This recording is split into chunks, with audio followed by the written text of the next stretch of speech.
Përshëndetje shikues të Klan Kosovës, mirë se takohemi në edicionin e sotëm të Info Lokale. Gjatë këtij emisioni, sikurse edhe në të gjitha tjera, do të prekim natyrisht çështjet që kanë të bëjnë me zgjedhjet e 22 tetorit, me fushatën parazgjedhore në cilën tashmë veç se jemi në vlugën e saj, po ashtu do të ketë edhe informacione të tjera, kryesisht ato të ditës sotme. E do e nisim me kryeministrin Rafuna, i cili asesi nuk po e anashkalon çështjen e demarkacionit në takimet e tija si kryeministër, edhe sot në mëngjes në një takim me shoqërinë civile, ai ka folur për këtë çështje duke e lidhur me rëndësinë e zbatimit të marrëveshjes së stabilizimit asociimit. Rafuna sërish foli për çështjen e demarkacionit të kufirit me malin e Zi. Kryeministri i vendit para shoqërisë civile tha se është i vetëdijshëm se ratifikimi i kësaj marrëveshje është një nga kushtet për liberalizimin e vizave, por ai beson se vizat do të mund të hiqen për Kosovën edhe duke zbatuar marrëveshjen e stabilizim asociimit në përpikri. Ne e dim që është i lidhur liberalizimi edhe me shënimin e kufirit, me marrëveshjen me malin e Zi. Mirë po për këtë temë do të përdorim standarde që krejt bota i ka. Pra një marrëveshje që se kanë ratifikuar dy parlamente, nuk është marrëveshje për mbyllur, mbetet në projekt marrëveshje. Pavarësisht se Mali i Zi është vend antar i NATO-s, Haradinaj thotë se do të mund të lëvizet me çështjen e kufirit pas raportit të komisionit të ri të themeluar nga qeveria. Një komision që vërteton si ka shkuar një proces paraprak, edhe pastaj ne nuk do të bëjmë ndonjë zbulim. Ka procedura si trajtohen këto tema mes shteteve, qofshin edhe antarët NATO-s dyjat. Qoftë njëri aspirant me u antarësue në BE si o rasti ynë. Shefi i ekzekutivit para pjesëtarëve të shoqërisë civile e pranoi se zbatimi i reformave që dërgojnë në drejtim të Bashkimit Evropian do të jetë sfidë e madhe. Edhe zbatimi i mesazh, edhe zbatimi i agjendës së reformave europiane, dhe zbatimi i programit reformave ekonomike që ishte temë, besoni është e pamujshme me ushit veç perceptimi. Edhe me shpresu që Kosova do t'i kalon etapat dhe me marrë statusin e kandidatit me perceptim. Ky takim ishte një lloj koordinimi për të mbështetur zbatimin e strategjisë qeveritare për bashkëpunim me shoqërinë civile.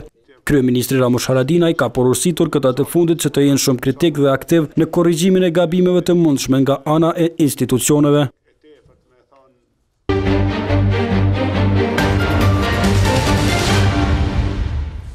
Ndërkohë, Ministrja e Integrimit Evropian Dhurata Hoxha është duke marrë pjesë në mbledhjen e Komitetit të Stabilizimit Asociimit në Bruksel. Në fjalën e saj, ajo ka thënë se qëllimi i shoqërisë kosovare është ngritja e nivelit të sundimit ligjit dhe respektimit drejtave, si dhe ndërtimi një ekonomie të tregut funksionale drejt rrugtimit evropian. Hoxha ka vënë pa përkushtimin për të gjitha proceset e ndërlidhura me agjendën evropiane, duke përfshirë këtu dinamizmin e zbatimit marrëveshjes për stabilizim asociim, përfundimin e procesit të liberalizimit vizave dhe mundësimin e udhëtimit lirë për qytetarët e Kosovës në Bashkimin Evropian. Mbledhja e komitetit ka vijuar me diskutime të fushave të tjera duke prezantuar të arriturat dhe sfidat sipas agjendës së parashikuar. Drisa Hoxha po qëndron në Bruksel, drejtori general për fshinësi dhe zgjerim Christian Danielson ka vazhduar takimet dhe vizitat në Kosovë. Ai ka qëndruar në Obiliç ku nga afër ka parë punën që bëhet në termocentralet e Kosovës. Se më herët diplomati evropian ka takuar përfaqësuesit e Lidhjes Demokratike të Kosovës. Danielson është takuar edhe me nënkryetarin e Kuvendit të Kosovës Slavko Simić dhe shefin e grupit parlamentar të listës serbe Saša Milislavljević. Në takim është diskutuar për zhvillimet aktuale politike, kontributin e listës serbe, reformat në kuadër të MSA-s si dhe për ndihmën financiare të Bashkimit Evropian. Ata theksuan nevojën për zbatimin e ligjit dhe harmonizimin e legjislacionit me atë të BE-s, si dhe zbatimin më dinamik të marrëveshjes së stabilizimit asociimit. Pjesëmarrësit theksuan rëndësinë e krijimit të asociacionit komunave serbe dhe zbatimin e të gjitha marrëveshjeve të dala nga dialogu Beograd-Prishtinë. Shtetet e Bashkuara të Amerikës sollën donacion Kosovë për Ministrinë e Brendshme në vlerë prej $1.1 milion. Ato kryesisht janë mjete të dedikuara për policinë kufitare dhe doganat. Të gjitha këto pajisje janë dhuratë për Kosovën nga shteti amerikan. Ambasadori i këtij vendi në Prishtinë, Greg Delaui, ishte ai që bëri dorëzimin e këtij donacioni prej $1.1 milion për shtetin kosovar. Kjo do të ndikojë në përmirësimin e kontrolleve në pikat kufitare e në dogana. Teknologjia informative që do të përdoret nga policia kufitare dhe doganat do të rrisë kontrollin në pikat kufitare, do të ulë krimin, kontrabandën dhe terrorizmin. Donacioni që përfshin edhe mjete për detektimin e radioaktivitetit e rrezatimit do të ofrojë edhe trajnime për zyrtarët e 2 institucioneve. Programi për kontrollin e eksporteve dhe sigurinë e kufive dhe Departamentin e Shtetit për Energji kanë lidhur partneritet për ofrimin e trajnimit dhe pajisjeve të cilësisë së lartë për zyrtarët e policisë kufitare. Me investimet që u bën në këto 2 institucione, por edhe me donacionet që Departamenti i Shtetit Amerikan dha për to Pudelce Vendyn, ka kushte shumë të mira në këto fusha. Gjithmonë është ndihmuar dhe vlerësuar edhe me donacione nga ana e Qeverisë së Shteteve të Bashkuara të Amerikës përmes programit XBIS, dhe kjo ka bërë doganën tonë institucionin më të pajisur në region me teknologjinë më të re për të luftuar kontrabandën e modrave, drogave, armeve dhe të tjera. Nga $1.1 milion sa u dhanë për Kosovën 600.000 janë për policinë kufitare.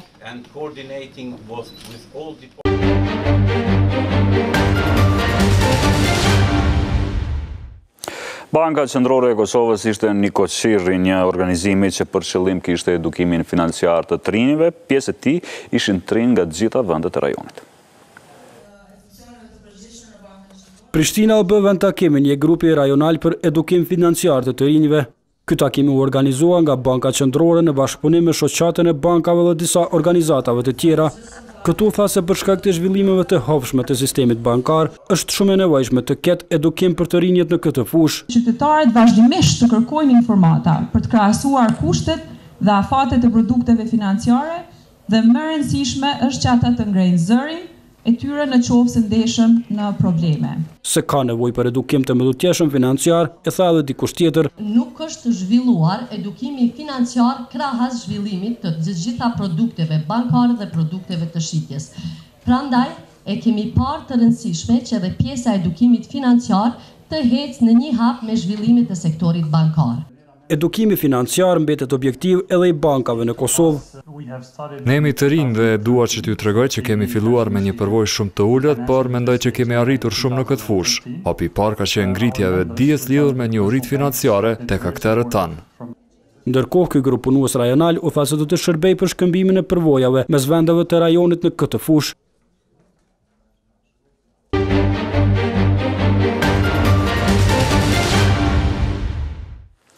Zëvendës kryeministri i Kosovës, njëherët ministër për kthim e komunitete Dalibor Jeftić, ka thënë se lista sërbe do të insistojë që të formohet komuna e Priluzhës, e cila do të banohet më shumicë sërbe. Këtë kërkesë, sipas Jeftićit, duhet ta pranojnë edhe qeveria e Kosovës. Ai tha se po e bën për shkak se të jetës së njerëzve dhe jo për shkak politikës. Këto deklarime Jeftićit ato gjatë një vizite të bërë në fshatrat Plementim të Obiliqit dhe Priluzh të Vushtrisë.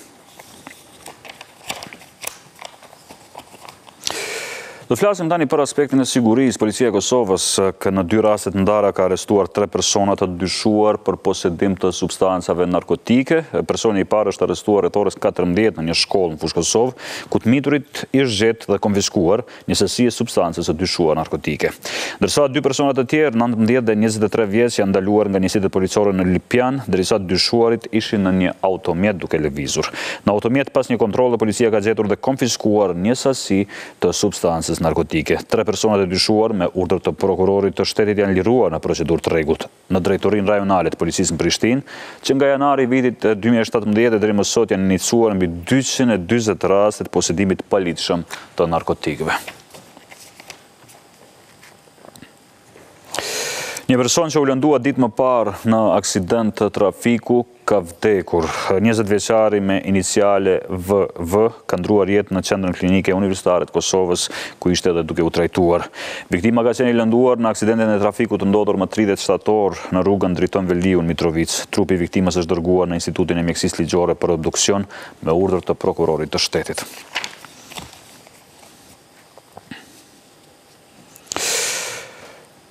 Gjatë një tubimi elektoral të mbajtur në një fshat të Suharekës, ku kanë marrë pjesë edhe banorët e fshatit, si dhe njëri nga kandidatët për kryetar të komunës, ka ardhur deri tek një zënk mes disa banorëve. Policia njofton se me datën 3 tetor, kjo zënk ka ardhur gjatë diskutimit lidhur me një burim të ujit në fshatin Vërshevc.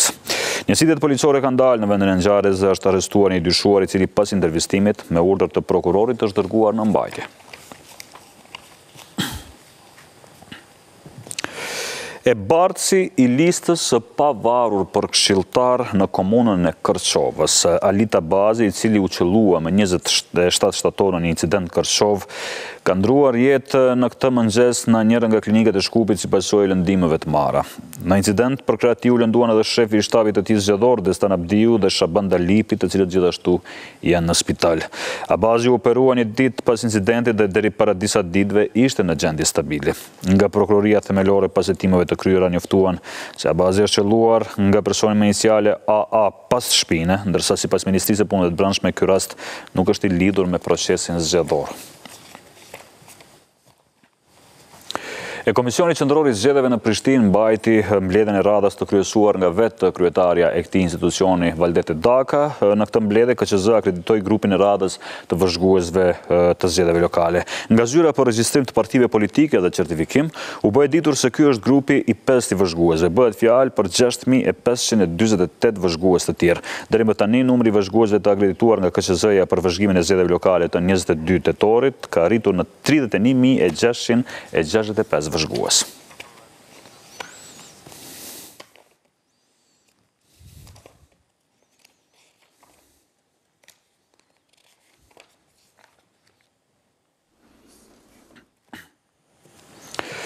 Lidhur me zgjedhjet lokale do të flasim edhe më vonë gjatë këtij edicioni, por tani do të flasim për shënimin në Prishtinë të ditës ndërkombëtare të mësuesit. Me këtë rast, Zbashku organizoi edhe një konferencë.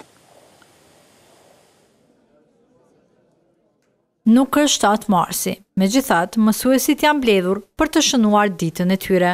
Edhe mësimdhënësit e Kosovës mbajtën aktivitet me rastin e 5 tetorit, që është edhe dita ndërkombëtare e tyre.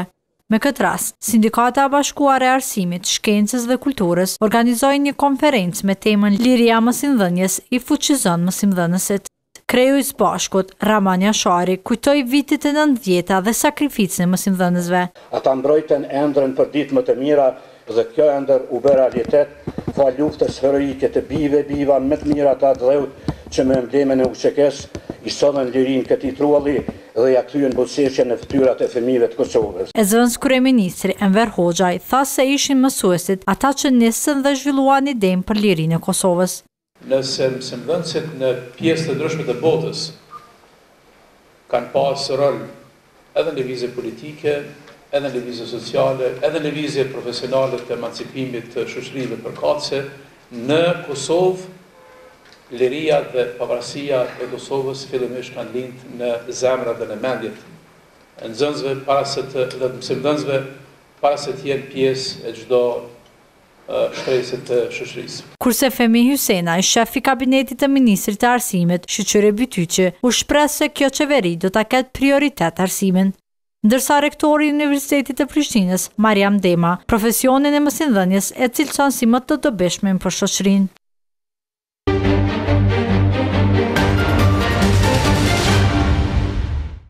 Vazhdim do të bëjmë një shkputje për disa momente marketing që të rikthehemi me mysafirët e ftuar sot në studio.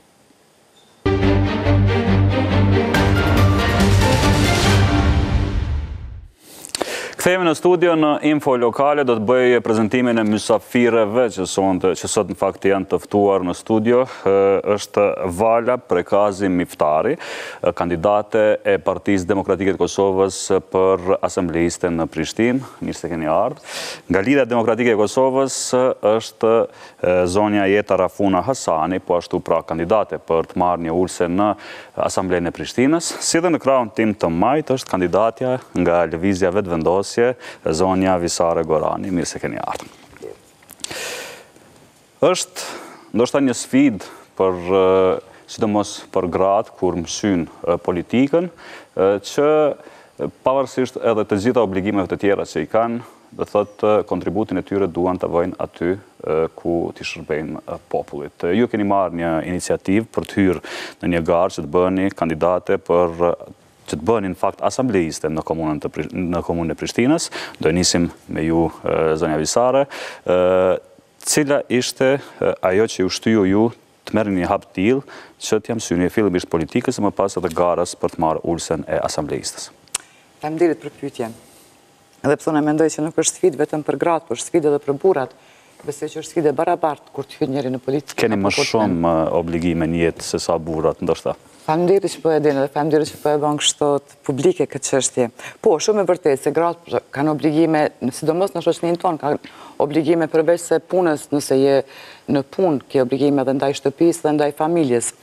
Me të thënë drejtën, çështja e angazhimit tim politik në këtë formë ka ardhur sikur një pasojë natyrshme e këtë angazhimit tim, qoftë në shoqërinë civile, qoftë të jetës time si aktiviste për të drejtat të njerëzit dhe për barazinë gjinore. Kështu që ne mendoj që ka qenë pak a shumë një rrjedhë normale e formimit tim, edhe profesional, edhe privat. Çështja për angazhimin tim si kandidate tash, që synoj të jem asambleiste në Kuvendin Komunal të Prishtinës, është jo vetëm se politika, por është gjithashtu edhe dëshira dhe dashuria për Prishtinën që të kontribuoj sepse Prishtina është vendi im. Gjithë jetën e kam ketur në Prishtinë. Dhe unë mendoj se si qytetare e Prishtinës ka mundësi që të kontribuoj edhe të jap më të mirën e mundshme atë që është në dorën time që të përmirësoj jetën e qytetarëve të Prishtinës me theks të veçantë në masat afirmative për avansimin e pozitës dhe rolit të gruas. Kjo kishte me qenë. Gjithsesi. Është Lidhja Demokratike e Kosovës, që ka qenë një kohë duke udhëhequr me komunën e Prishtinës, por për mandatin e kaluar e humbi këtë pushtet, ju si një kandidate që të merrni një ulse në Asamblenë e Prishtinës, çfarë mendoni që ju ka shtyrë, ndoshta që është bërë keq nga udhëheqësit e deritanishëm të Kuvendit Prishtinës dhe që ju mendoni të ndryshoni? Faleminderit shumë. Deshta t'ju njoftohet sepse ne kemi humbur betejën për kryetar të komunës së Prishtinës, mirë po jemi shumicë dhe jemi partia e parë në Asamblenë Komunale dhe synojmë që tash atë numrin prej 18 asamblestëve të rritim. Unë tani më vetëm i kam bërë 13 vite në veprimtari politike, qysh në moshën 17 vjeçare kur jam antarësuar në forumin e nisë të LDK-s. Tani më mendoj që ka qenë koha e duhur që të jap një kontribut të madh në qytetin tim të lindjes, të formimit tim politik dhe të shkollimit tim. Të jeni lidhur tashmë direkt me atë ku ju mendoni që mund të jepni kontribut. Me zonjën Prekazi Miftari, kishim një keq kuptim para emisionit dhe për hir të korrekcisë, dua që edhe tani t'ju kërkoj falje, nga që për numrin e personave se sa do ishim sot bashkë në studio, e kemi ngatruar, ka qenë një ngatrese jona e redaksisë, por megjithatë nuk është bërë me asnjë qëllim të saktuar. Lidhja Demokratike e Kosovës ka qenë në pushtet, vetëvendosjen e kishim deri tani në pushtet. Çfarë mendoni ju, do të thotë pse i duhet PDK-ja Prishtinës, marrë parasysh LDK-ja dhe vetëvendosja veç se kanë qenë? Në programin e Partisë Demokratike të Kosovës është e përfshirë shumë çështja e grave dhe vajzave. Dhe e kam nderin që jam pjesë e kësaj liste, me qenë se dihet që vetëm një parti cila e ka përmbush kuotën e përqindjes të përfshirjes garës të grave. Kur flasim për rolin e grave në përgjithësi, në shoqëri flasim për parimin ndërkombëtare. Duhet më nis prej faktit që këto të drejta garantohen me instrumente, duke u nis prej rezolutës të OKB-s, pastaj gratë, paqja dhe siguria dhe të gjitha instrumentet të tjera evropiane të cilat janë të inkorporuar në Kushtetutën e Republikës të Kosovës. Pse e ceka këta është se Partia Demokratike do të afirmoj pozitën e gruas në vetë qeverisje lokale, edhe do të punoj për një mirëqenje sa më të mirë për to. Është bërë vazhdimisht, është bërë si të themi apel nga jo vetëm instancat politike, por sidomos nga shoqëria civile, që sa më shumë në listat për kandidat, sikur për zgjedhjet nacionale, ashtu dhe për këto lokale, të ketë femra, kandidate femra. Sa jeni të kënaqshme me këto me këtë fushat, do të thotë me rolin e gruas të përfshirë në këto zgjedhje. Le ta bëj një përmirësim kur thush nuk thuhet femra, po thuhet gra në listat zgjedhore, po sidoqoftë. Shiqo, ne kemi në ligjet e Kosovës, dhe pse janë të avansuar me goxha mirë, ligje parasheh për pjesëmarrjen së pakut të 30% të grave në listat zgjedhore. Mirë, po ligji për barazinë gjinore është amandamentuar tani së voni dhe parasheh që duhet të jetë përqindje e barabartë e burrave dhe grave. Tash mund të jem reale dhe të them se me vetë faktin që gratë janë në listat zgjedhore, është, them ashtu, një plus i vogël, jo shumë plus i madh. Mendoj se listat zgjedhore duhet të jenë të përbarme në mënyrë të barabartë që të reflektojnë në popullsinë çfarë e kemi ne, 50% burra dhe 50% gra. Sido që t'jetë, ka vend për përmirësim.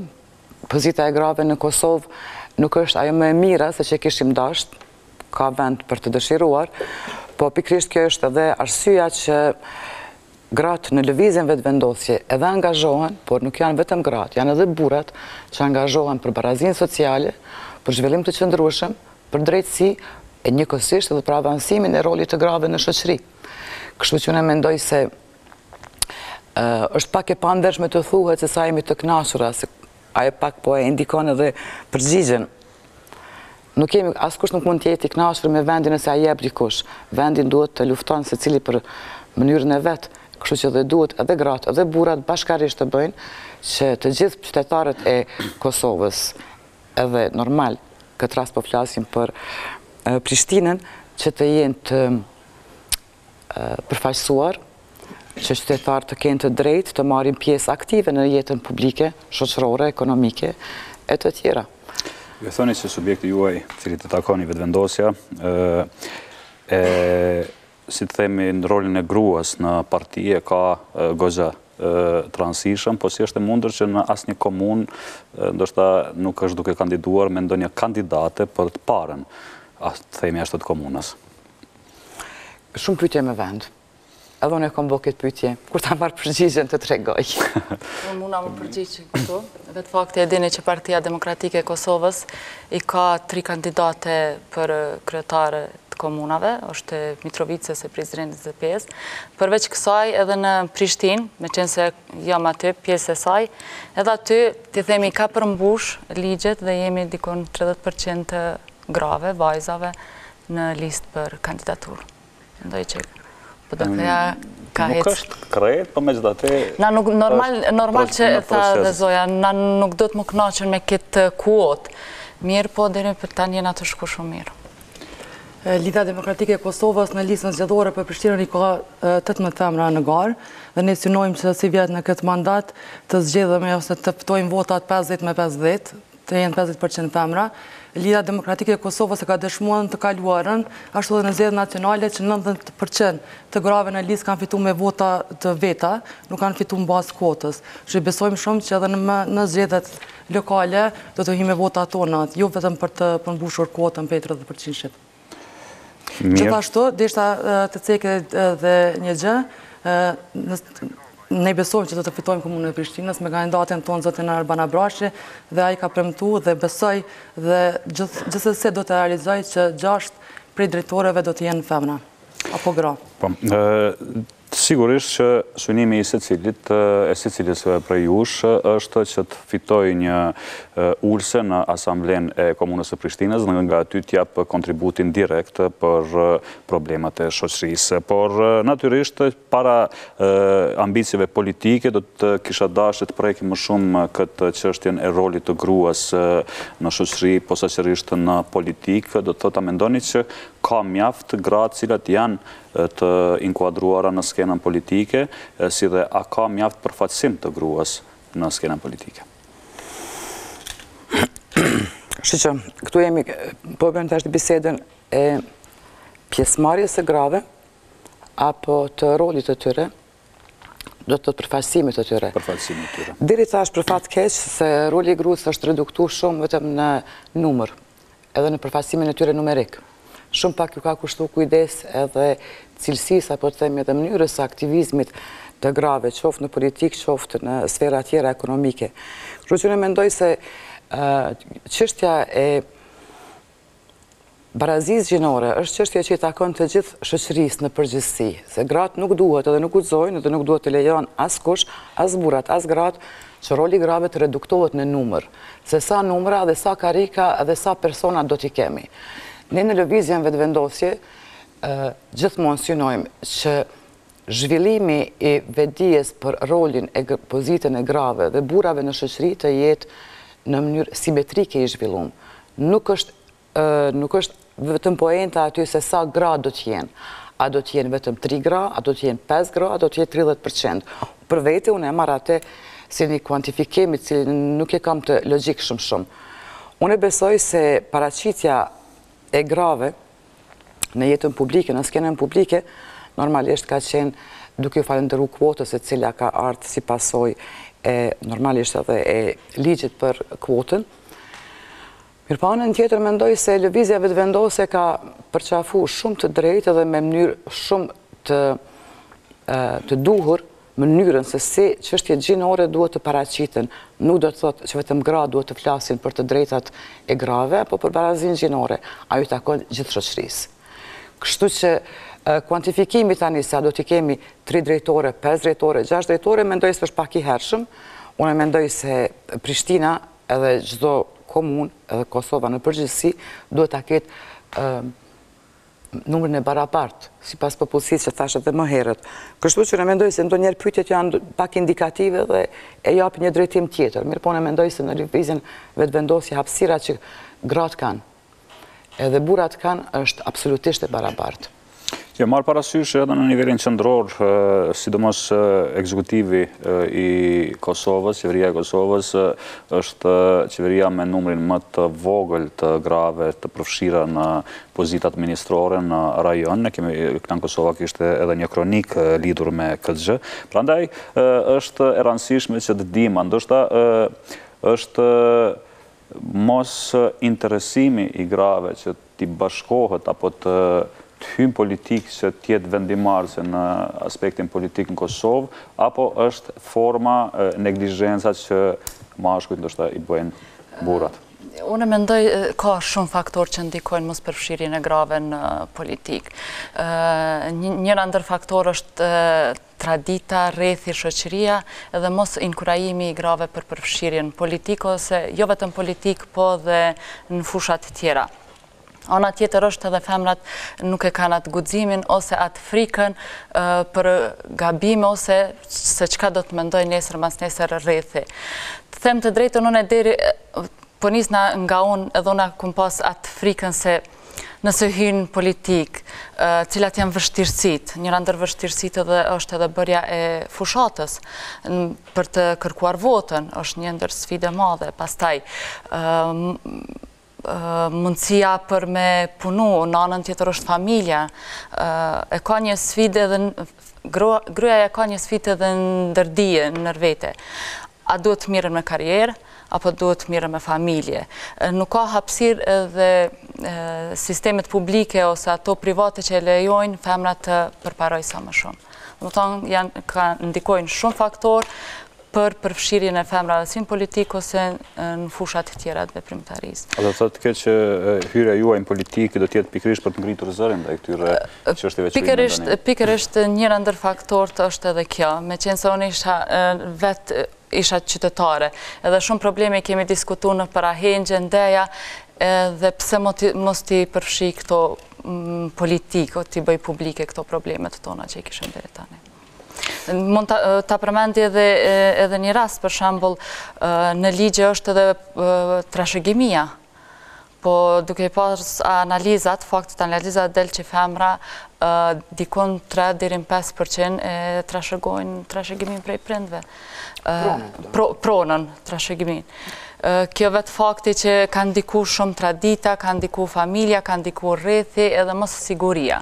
Është diskutuar goxha shumë në lidhur me këtë çështje që ju sapo përmendët tani, por a mendoni që politika ka bërë mjaft që të vëdësohen populli që ndarja e trashëgimisë duhet bëhet njëjtë sikur se vajza, sikur se djalë në Kosovë, marr parasysh që sipas traditës që kemi pas deri vonë, ndoshta fare pak janë përfshirë. Mendoj që duhet ende sa më shumë të ketë fushata sensibilizuse, që të femnat të marrin trashëgimin nga prindërit ose nanën tjetër nga bashkëshorti. Lidha Demokratike e Kosovës dhe kandidati jonë e ka në plan program këtë çështje dhe përkrajen e grave në fushën, përkrajen e grave në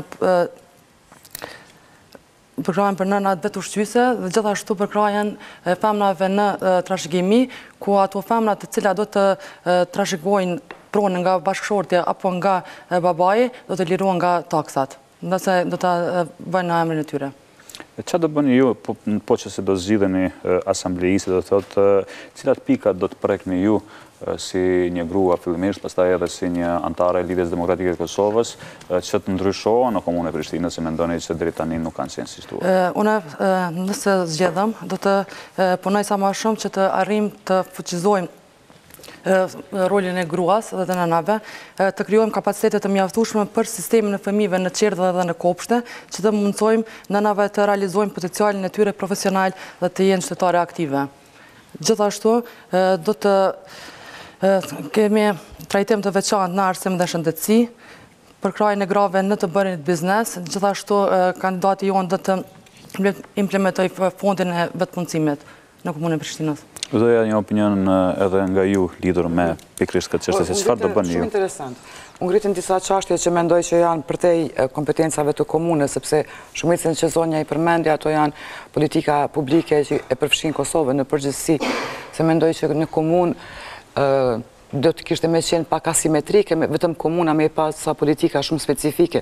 Mendoj se duhet ajo të jetë në gjithë Kosovën. Po si do qoftë, më lejoni të përmendi vetëm se zonja nga PDK-ja përmendi se një ndër arsyet që gratë edhe mund të jenë, që hezitojnë, është edhe numri vogël i qerdheve. Lejoni të përmendi që në periudhën e kalume, në komunën e Prishtinës, numri i qerdheve është dyfishu. Do të thotë kjo është një ndër masat afirmative, ne i quajmë, që janë të dedikuara për ngritjen e numrit dhe pozitës së grave në shoqëri. Unë nuk isha kufizu vetëm me disa çështje të natyrës shumë teknike që u përmenden këtu. Ne legjislacionin e kemi, të them ashtu, jashtëzakonisht avancuar në Evropë, nuk e dia ka dikush legjislacion më të mirë sa i përket çështjes së barazisë gjinore. Pastaj zonja pak e përmendi disa për konventa, ajo është rezoluta Kombeve të Bashkuara 1325, është konventa kundër dhunës ndaj grave, shumë të tjera, ato janë dokumente ndërkombëtare të cilat janë në Kushtetutën e Kosovës. Mirë po, çka dëshmon ajo? Nuk dëshmon ajo se vetëm ligjet e bajnë një shtet demokratik apo dhe avansojnë në mënyrë automatike. Barazia sociale, barazia gjinore janë procese. Ju e përmendet gjithashtu dhe çështjen e trashëgimisë së pronës. Çështja e trashëgimit së pronës besoj që kërkon më shumë kohë, se sa ky emision i pasdites është çështje jashtëzakonisht serioze. Ajo prek në esencë edhe indin e krejtë shoqërisë tonë, se si trajtohet gruaja në familje, në shoqëri. Si trajtohet çështja apo karshi pronës. Gruaja në esencë në shoqërinë tonë në shumë vende, besoj që gruaja trajtohet edhe vetë si pronë. Kështu shumë studime kanë treguar. Mirë po, unë në Asamblenë Komunale të Prishtinës do të angazhohem, po flasë do të kufizohem vetëm që ka do të bëj unë në asamblenë, se nuk mund me bëjë në prej asamblesë për krejtë Kosovën, ma më remendja që është pak e egzagerume, mirë po, do të kem jashtëzakonisht kujdes se këtu është programi që është me 100 zotime. Këto 100 zotime që janë të hartuara është produkt i punës shumë ujore, mos thom tash saktësisht, qindra takime me qytetarë janë ndërmarrë, janë taku dhe qytetarët pavarësisht burra gra kanë dhënë kontributin e vet. Unë do të përkujdesim në Asamblenë Komunale të Prishtinës që politikat publike të cilat e prekin drejt për së drejti jetën e banorëve të Prishtinës të prodhojnë efekte pozitive edhe për gratë, edhe për vajzat, edhe për pensionistët. Mos të jenë që politikat publike do të prekin apo do të prodhojnë një efekt pozitiv vetëm të një grupi caktuar. Kemi për shembull çështjen e mobilitetit, kemi çështjen e autobusëve. Mua më vjen shumë keq kur ndëgjoj disa politikanë apo kolegë të ndryshëm, kolegë që me një farë lloj përçmimi marrin çështjen e autobusëve. Ajo është një çështje jetike. Unë mendoj se çka do që të vjen e mirë për Prishtinën, ajo është e mirë për banorët, është e mirë për qytetarët. Na mund të jemi oponent politik, po kemi nevojë me pas ashtu një lloj, të them, kriza të mos përmbajtjes. Unë i gëzohem se cili sukses Prishtinës. Çështja e autobusëve, shumë ju kanë ndihmu për shembull grave pensioniste që të kenë mundësi të dalin nga shtëpisë të tyre, të cilat i kanë edhe të ardhunat e vogla, të jenë shumë të pavarura, të shkojnë bashkë me shoqet, të shkojnë në Gërmi, të shijojnë parkun e Gërmis, të jenë në ajër të pastër. E mos hyta është në secilin prej 100 zotimeve, se kemi me pas kohë besoj, në 4 vjetet e ardhshme, nëse kemi fatë jemi, edhe nëse popullin na donë edhe na votojnë, që këto zotime të kenë pa tjetër prodhim, që do të prodhojnë një efekt pozitiv edhe të burrat, edhe të gratë, edhe të vajzat, edhe të djemët. Me lejo vetëm të them, se Komuna e Prishtinës, veç një sekund ta përfundoj, Komuna e Prishtinës për vitin e 2016 për shembull, numrin e bursave që ka pas për studentët që normalisht që kanë apliku, numri përqindja aty në ka qenë 90% kanë qenë vajza. Prej listës së personave që kanë kërku asistencë sociale të formave të ndryshme, 2025 kanë apliku. Do thot njerëz që janë nevojtarë, që kanë nevojë për mbështetje, që kanë nevojë për krahje të shoqërisë. 11 për tyne janë gra. Dhe mund të them që politikat sociale janë... është dashtë të t'ju presëm 4 vjetë për autobusa, sa është dashtë me ju prit për një nënkalem në Prishtinë, ose për një parking? Shumë pyetje me vend, nuk e di përgjigjen. Se s'po më duke që është pyetje për këtë emision. Jo, është pyetje për Komunën e Prishtinës, jo, mendoj që vetë fakti që femrat të ngurojnë, jo të punojnë, ose të zgjedhin është edhe ndikimi për krijimin e familjes. Edhe mundësia mos pas ku me qu fëmin gjatë orarit punës, na kena nevojë shumë për çerdhe. Ka, po ka nevojë edhe më shumë. Nuk do të më kënaq gjithë shka që ka bëhet për Prishtinën është e mirësardhur, jo i përmenet edhe autobusat. Ka pas autobusa, i keni bo autobusat e mirë, në regull, të vazhdojmë ma tutje. A ka mjaftë qerdhe në Prishtinë? Jo. Unë mendoj që jo. Duhet... Tha që janë difushu numrit qerdheve. Unë nuk e di që vetëm një sekundë do ju jap përsëri fjalën. A ka ndonjë plan konkret Partia Demokratike e Kosovës se si do rritet numri i qerdheve, ku do bëhen ato? Ka plan, këto plane sigurisht edhe i ka treguar zoti Lirak Qelaj. Ka plan duke u bazuar në planifikimin urbanistik dhe popullatën. Për shembull në lagjën e Mshir, ku vetë kam të bëj, nuk ka qerdhe edhe është problem personalisht familjar që nuk kanë ku me quvu, do të më angazhu për qerdhe private. Jo që jam kundër qerdheve private mirë, po jo të gjithi kanë kushtet për me pagu qerdhet private, dhe më thonë, janë në plan ndërtimet e qerdheve. Po, ne kemi plan për qerdhe, dhe gjithashtu në përstësojnë lagje ka nevoj për qerdhe. Unë jetoj, kam jetu në Taslit, tash jetoj në rrugën Haxhezeka rrugës për Kolovic, komplet ai rajon prej Maseatri deri te Sovalia është vetëm një qerdhe. Absolut asnjë qerdhe tjetër nuk ka. Por që në plan e kemi një në Sofali dhe një në Kolovic. 2 qerdhe për fillim të mandatit tonë. Megjithatë, Lidhja Demokratike e Kosovës ka pas shansen që t'i bëj këto në kohën. Lidhja Demokratike e Kosovës ka bërë mjaft në mandatin e vet. Mos filloj me tregu projektet. Kjo është mundësi mirë me na aprovu edhe ne dhe PDK-s me na shkolla për 4 vjet, një e keni 0 shkolla. Janë keq. Kjo shihet që edhe Lidhja Demokratike e Kosovës ka udhëheq Prishtinën, e kemi pa udhëheqjen e vetëvendosjes, sigurisht po del që tash e ka radhën të na provojnë edhe neve si Partia Demokratike e Kosovës. Mirë, kemi mbetet qytetarët Prishtinës vendosin se me këtë do të qeverisin. Prishtina në 2013 i ka pas 7 qerdhe. Deri në vitin 2013, po më duket ka qenë Lidhja Demokratike në Prishtinë goxha gjatë. Kanë qenë vetëm 7 qerdhe. Numri banorëve prapërsisht ka qenë i njëjtë. Ne kemi ndërtu 5 qerdhe të reja. Po ti nuk i den, po se... Ndoshta nuk jeton në Prishtinë dhe nuk i den. Jo, mu dhe babgjyshim ka lindë në Prishtinë dhe babi kështu që... Mu jo, valla, mu ka lindë në Pej, po nuk e besoj që është për një... Nuk e besoj që është për një cilësi e madhe.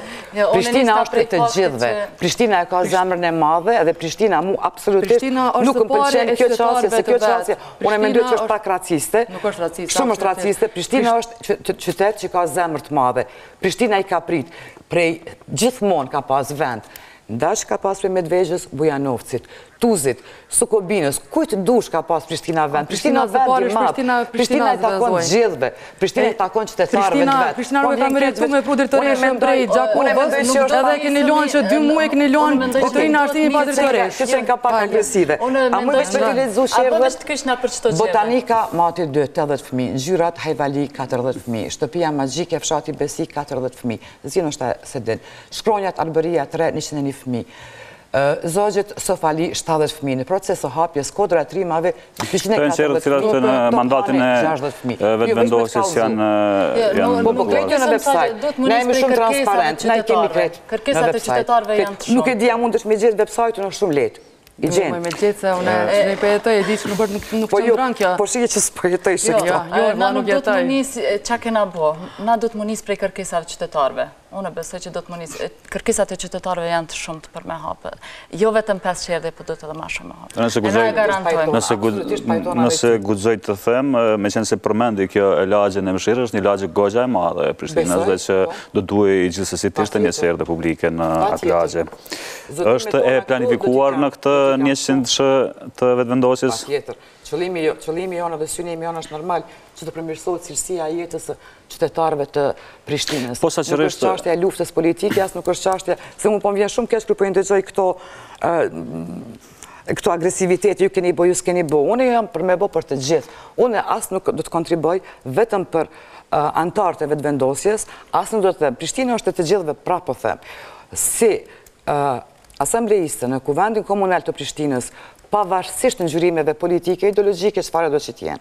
Absolutisht, Prishtina është të gjithëve. Qerdhet janë për fëmijët tonë, nuk janë. Me punësimin e militantëve partijak në për komunë, në për qerdhe, në për shkolla gjithmonë, që për këtë janë ndjeni qytetarë të Prishtinës shumë mirë. Paskar dhe përgatitur me bagazh agresiv. Çfarë do të bëjë Partia Demokratike e Kosovës? Ju lutem do i kthejmë edhe një herë çështjes së gruas, meqense është diçka për të cilën sidomos për këto zgjedhje ka pasur shumë apele të që subjekteve politike të bëhet me dije që duhet numri i grave të jetë sa më i madh në listat e tyre, dhe pse mos të jetë ndoshta i barabartë apo edhe më shumë, sepse nuk do të bëhet dëm.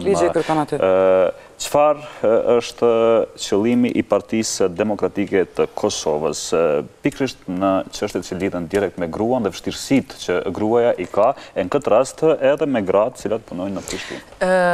Qëllimi kryesor është promovimi të drejtave të grave. Ti informojt gratë që i kanë edhe ato drejtat e tyre, ti inkurajoj ato që të punojnë, të kyqen si në çështje politike, si në çështje socio-kulturore. Të promovoj gruan sa ma shumë, të mbashtes ata dhe të ofroj vendet punës. Si e vlerësoni modelin e qeverisë shqiptare, ku ndoshta është afër 50% numri ministrave dhe ministrave që janë në këtë qeveri? Do duhet ta merrni model? Pra po e se kishë numri nuk e përcakton pa tjetër dhe cilësin. Modelit e mira është për duket është pak herë që ta vlerësoj, se edhe fundit nuk jetoj në Shqipëri dhe muj me pas edhe gabim, me lejoj edhe atë mundësi. Rallë kom gabim, po këtë rast muj me pas gabim. Nuk e di se është akoma herët, ajo qeveri është formu tash, besoj që do të ketë edhe burra dhe gra shumë kompetent, mirë për rezultatet pritet të shihen, sepse vetëm numri... Nuk për rezultatet ta marrim model si pasqyrim, sepse ajo të paktën është ka të bëjë me qytetarët e Shqipërisë. Politikë, atëherë është se jo. Popullatës duhet të jemi të barabartë, se mos jemi 50 me 50, të ndarjen e drejtorimeve dhe të ministrave. Nuk është vetëm për implementimin edhe më të drejtorive. Nëse gratë dhe vajzat arrin më shumë, pse jo? Nuk është me caktu një numër 5 veta, jo 5 veta gratë. Apo bëjnë mjaft institucionet, në fakt të gjitha institucionet relevante, duke nisur nga ato qeveritare, por edhe jo qeveritare, organizatat e ndryshme, sidomos ato që merren direkt me çështjen e grave, që të sensibilizohet shoqëria dhe që gratë të paktën ta marrin guximin që ti hyjë një gare në këtë rast me burrat. Besoj që ka pas mjaft përpjekje dhe nga partitë politike dhe nga shoqëria civile për këtë gjë, dhe unë drejtoj forumin e gruas në një degë të Prishtinës dhe e shoh që dita ditës interesimi shumë është i madh i aktivizimit të grave në politikë, dhe kjo gjë më gëzon shumë, dhe shoh që çdo ditë më shumë gratë vetëm po kyçen si në politikë, si në sfera të tjera. Apo mbështeten më pas? Po. Në partinë time, po. Edhe nga ju pikrisht pyetja e njëjtë. Marr parasysh që ka disa organizata që janë pikrisht i fuqishëm i grave, por a është bërë mjaft dhe... Për informimin tënd është edhe gjithashtu edhe Agjencioni për Barazinë Gjinore, që është edhe institucioni më i lartë në Republikën tonë, që e trajton çështjen e barazisë gjinore, edhe gjithashtu është në proces tani është edhe hartimi i programit të Kosovës për barazinë gjinore. Është bërë mjaft, është bërë shumë, vërtet, më fal, është bërë shumë, mirë po akoma nuk është bërë mjaft.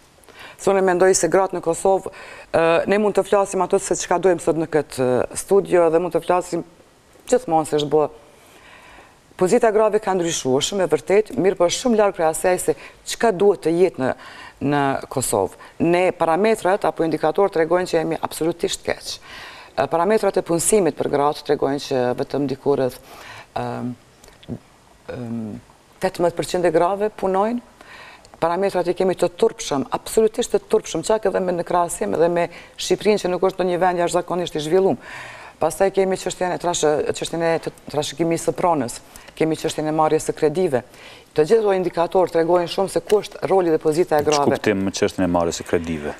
Sepse për me marrë kredi dush me qenë i punësuar dhe dush me pas edhe kolateral. Të paktën është edhe për mashkuj është e njëjtë, duhet të jesh i punësuar dhe mashkujt me gjithë të trashëgojnë pronë në shoqërinë tonë. Shoqëria jonë akoma është shumë larg. Atë kjo çështën e trashëgimit përsëri. Absolutisht. Po për ato thash kjo është një çështje sistemike, kjo nuk rregullohet vetëm në nivel të komunës, sepse çështjet e ndryshimit të mentalitetit apo të mënyrës së menduarit nuk ndryshohen as me një politikë e as në asamblenë komunale.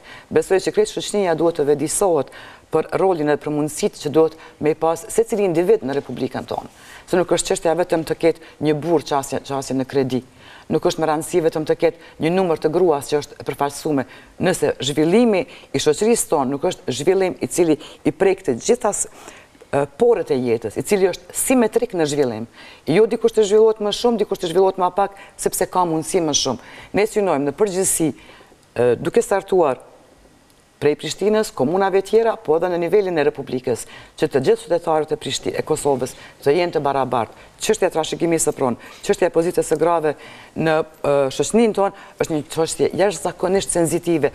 Ajo kërkon jo vetëm ligje, jo vetëm politika, jo vetëm strategji, jo vetëm fushata avokuese apo vetëdijsuese. Ajo kërkon që të gjithë ne të bëhen bashkë dhe të synojmë jetën më të mirë, jetën e cila faktikisht na takon sikur qenie njerëzore. Ne synojmë integrimin evropian, jemi shumë larg parametrave që janë në Bashkimin Evropian, sa i përket çështjes apo pozitës së grave atje. Kështu që ne mendoj se është një çështje shumë e gjatë. Partia Demokratike e Kosovës, do të flasim pak edhe për këtë çështje, do të thotë çka u ofron në Prishtinë qytetarëve të Prishtinës të mos zgjedhin më ndërmjet LDK-s që ishte në pushtet, pastaj vetëvendosja e cila e mori, dhe pse ju duhet të jeni kësaj radhe në pushtet në qytet. Unë thash edhe më herët, njëra ndër arsyet pse ne duhet të jemi në pushtet, me arsye se pushtet ka qenë LDK-ja, tani veç në përfundim është edhe lëvizja vetëvendosje të na votojnë neve, ne kemi plane konkrete, nuk kemi vetëm premtime, do kemi vetëm angazhim dhe punë. Që do duhet ta kthenim sërish lidhjen demokratike të Kosovës në Prishtinë? Se Lidhja Demokratike e Kosovës do ta zhvillojë shtetin e Prishtinës edhe më shumë se që ka zhvilluar mandatin e kaluar. Ne jemi parti e zhvillimit, nuk jemi parti e uzurpimit dhe e përdhunimit të qytetit, kështu që besoj shumë që qytetarët e Prishtinës janë vetëdijsuar dhe do të kthejnë Prishtinën qytetarëve të vet, Prishtinësve. Pse duhet vazhdojmë ende me vetëvendosjen? Sepse ky është vetëm fillimi. Vetëvendosja edhe do të fiton bindshëm, por do ta kemi edhe shumicën në asamble. Ato unë po ju jap fjalën.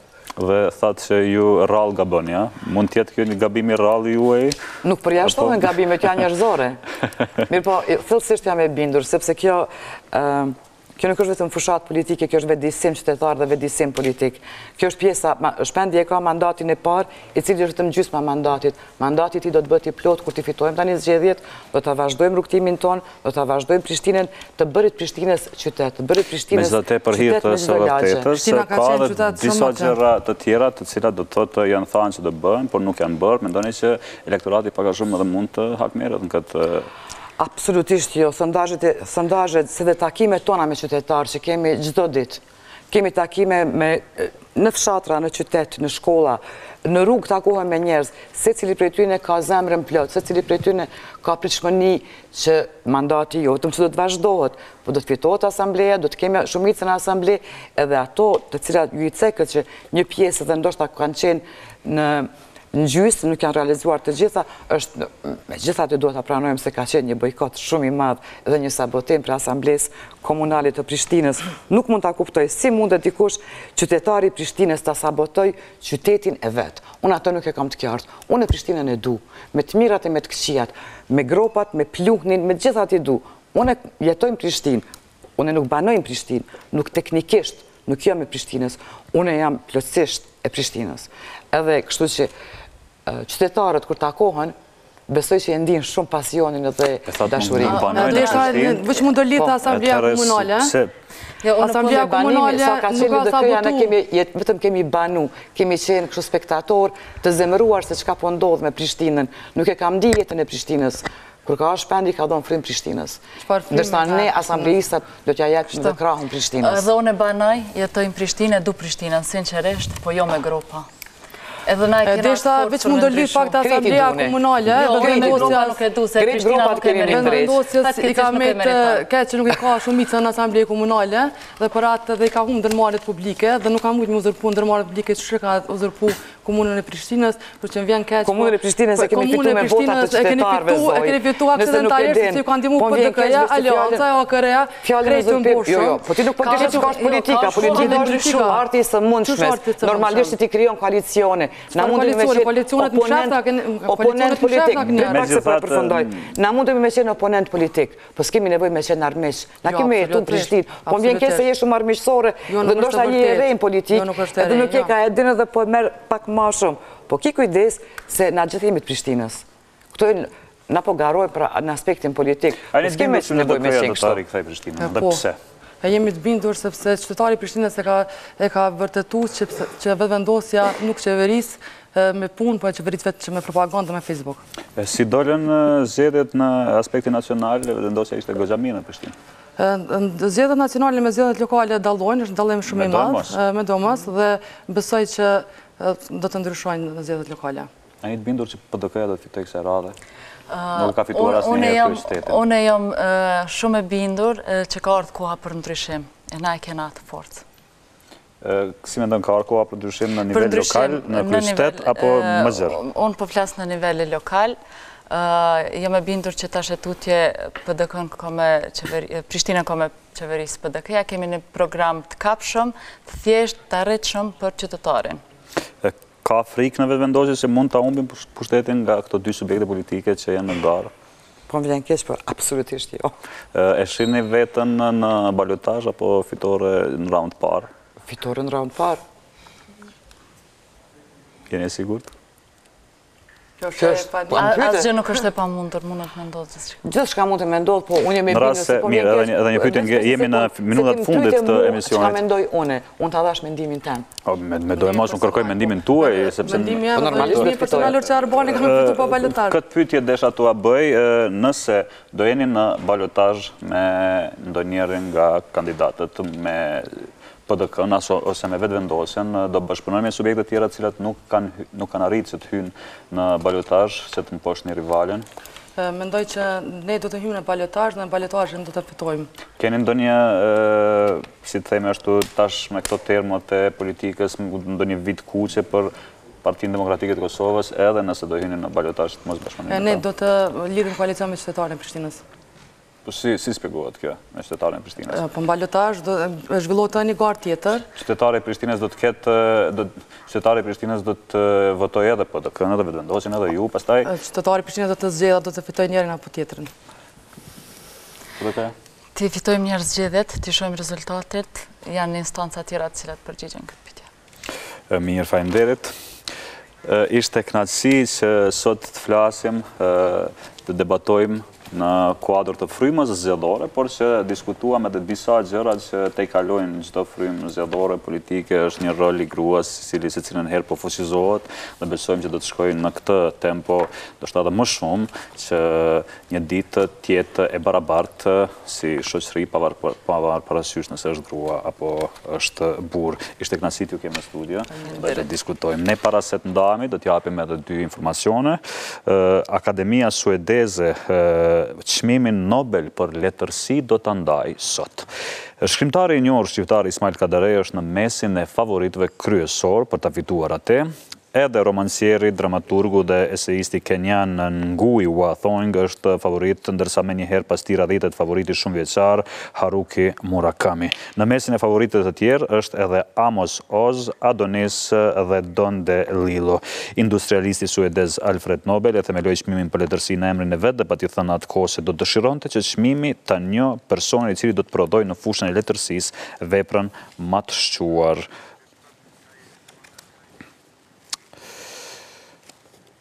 Ndërkohë, një shqiptar veç se është nderuar me një çmim. Profesori nga Kosova, që ligjeron edhe në universitetet franceze Valon Murtezaj, është dekoruar nga presidenti i Francës Emmanuel Macron me titullin oficer i urdhrit të kombëtar të meritës. Pra, profesori Valon Murtezaj është dekoruar nga presidenti i Francës me titullin oficer i urdhrit kombëtar të meritës. Ai këtë çmim do ta pranojë sot personalisht nga ambasadori i Francës në Prishtinë. Për më shumë rreth kësaj dhe informacione të tjera në orën 20 ju pret edicioni qendror informativ në Klan Kosova. Faleminderit që ishit pjesë e info lokale. Do të takohemi sërish nesër në terminin e njëjtë.